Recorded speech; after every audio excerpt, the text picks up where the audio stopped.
Welcome to Horror Docs. Today we're looking at something I find genuinely unsettling. We're talking about the people who work the overnight shift as custodians, specifically in huge empty schools, from 10 p.m. until sunrise, when they're the only person in a building designed for 1,000. It's a unique kind of isolation. It really is. We've gone through a lot of accounts, interviews, even old forum posts where these custodians share their stories. And what we're going to do today is explore 3 of them. Right, and this isn't just about telling ghost stories. Our mission here is to understand why. Why do these completely normal, everyday places become so terrifying when the lights go out and you're left all alone? Yeah, we're sort of digging into the mechanics of fear itself. So let's start with the first account. This one comes from a custodian working at an old middle school, built back in the 50s. Old buildings have their own life, so to speak. They make sounds. Pipes knock. The frame settles. Things creak. And this guy's biggest source of dread was the basement. He describes it as this damp, concrete maze. Flickering lights, exposed pipes, just creepy. The perfect setting. Exactly. And to make it worse, when he first started, one of the older custodians told him to just avoid the basement. Joked that it was haunted. And that's all it takes, just that one little seed of an idea. It's called the power of suggestion, and it immediately primes your brain to interpret everything through a filter of fear. So for 2 years, he manages to avoid it. But then he has to go down there to get a bunch of folding chairs for an event. It's the only place they're kept. Of course it is. Right. So he goes down. The stairwell echoes, only half the lights are working. He gets to this rusted storage room door, squeals it open, and as he's inside, he hears something. Okay. He said it was a soft, slow, dragging sound coming from the hallway he just walked down. But the second he stops and really listens for it, it's gone. That's what we call acoustic ambiguity. In total silence, your brain can't really place where a sound is coming from. A pipe settling 2 floors up can sound like a footstep right behind you. He tries to ignore it, grabs his first stack of chairs, and as he turns to leave, he feels this intense, unnatural cold draft right on his face. Which is another classic trigger.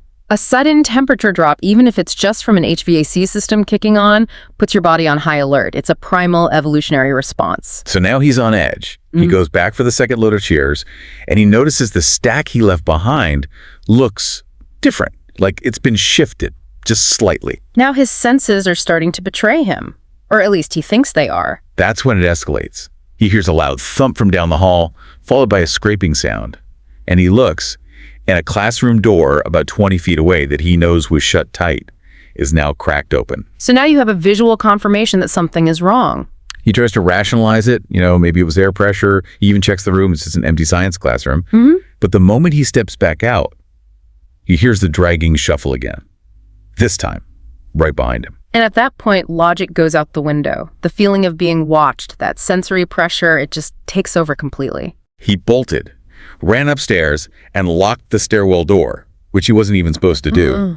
But the real kicker is what happened a week later. Oh! He's working on the floor directly above the basement, and he hears 3 loud, even bangs coming from below. Right after, the stairwell doorknob starts rattling violently, like someone just slammed their body into it from the other side. Wow, and because he's alone, there's no one to say, oh, that was just a water hammer in the pipes. To him, that sound is intelligent. It's a direct response. The environment itself confirmed his greatest fear. He said he never went back down there alone after that. I don't blame him. So that story really highlights how sounds and suggestions can mess with you. Yeah. But our next account deals with something more. Physical. Right, the actual alteration of the environment. This one's from a custodian at a huge 4-story high school. He's working a Friday night shift, totally alone in the whole building. And he said there was this one floor, the 3rd floor, that always felt wrong. Why that one? It was mostly unused, just a long hall of older classrooms that were kept permanently locked. So he's doing his rounds, and he finds one of those classroom doors is open. A door that should have been locked. Exactly. He was certain he'd checked it earlier.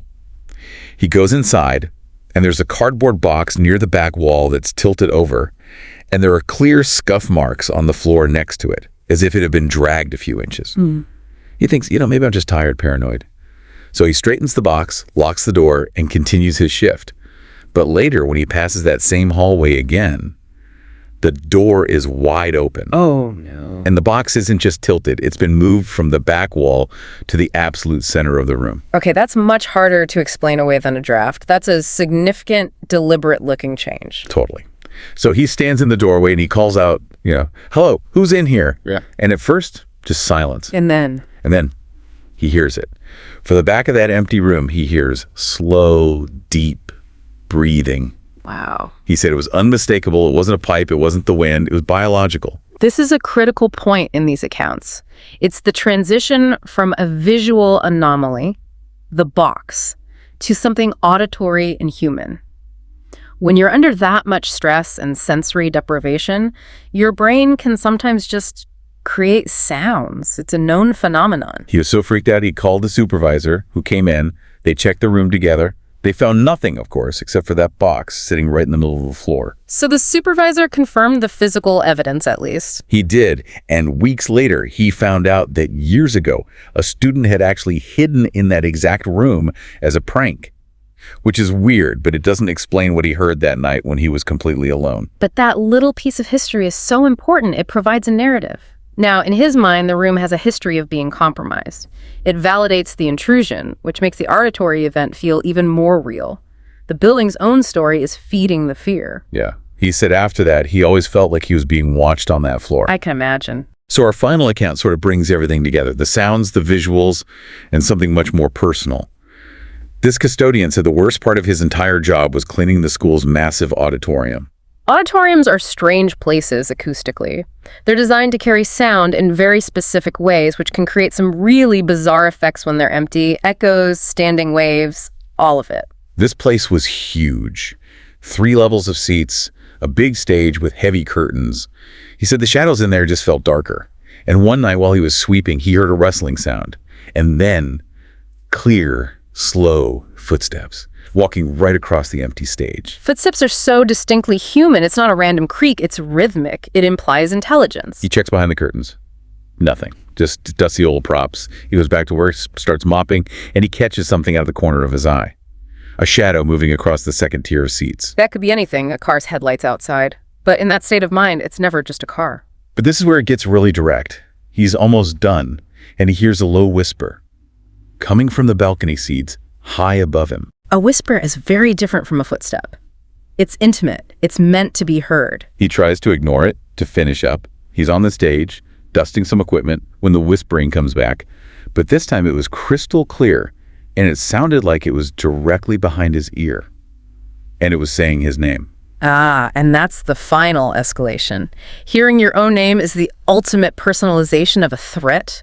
It removes all ambiguity. The brain, under extreme duress, has created the most potent signal it possibly can to say you are not alone and you are in danger. He spins around, the stage is empty, but then he hears it again. Soft, pacing footsteps moving slowly back and forth on the balcony above him. Just watching him. He said that was it. He just ran. He got out, locked the auditorium doors, and heard the footsteps fade away as he left. And did this place have a story too? It did. He found out later that a drama teacher had a heart attack and died on that stage years ago. And ever since, people claimed they would hear someone walking the stage or whispering in the empty theater. There it is again, the lore. The pre-existing narrative provides a perfect explanation for an inexplicable experience. The acoustics, the isolation, and the story all converge to create something that feels completely undeniably real to the person living it. So when you put these 3 stories together, you see a clear pattern emerge, don't you? Absolutely. It starts with the environment, the creaks, the drafts, the weird noises. That builds a foundation of anxiety. Then you get the physical anomalies that you can't easily explain away. A door cracks open. A box moves. And that breaks down your logical defenses, which leads to the final stage. The brain filling that terrifying silence with distinctly human sounds, breathing, footsteps. The whisper of your own name. It's incredible. These buildings, which are made for community and noise and life, become these perfect psychological laboratories for fear when the population drops to just 1. So you want to leave you with this final thought. These men were working in some of the most familiar, seemingly safe environments imaginable. But they found that the real terror wasn't some intruder. It was the vast, silent space itself. It really makes you question things. When you're all alone in the dark, are you afraid of what might actually be there? Or are you afraid of what your own mind is capable of creating in the silence? Thank you for joining us for this deep dive. If you want to explore more documented accounts of the unknown, make sure to like, share, and subscribe to our channel, Horror Docs. We'll see you next time.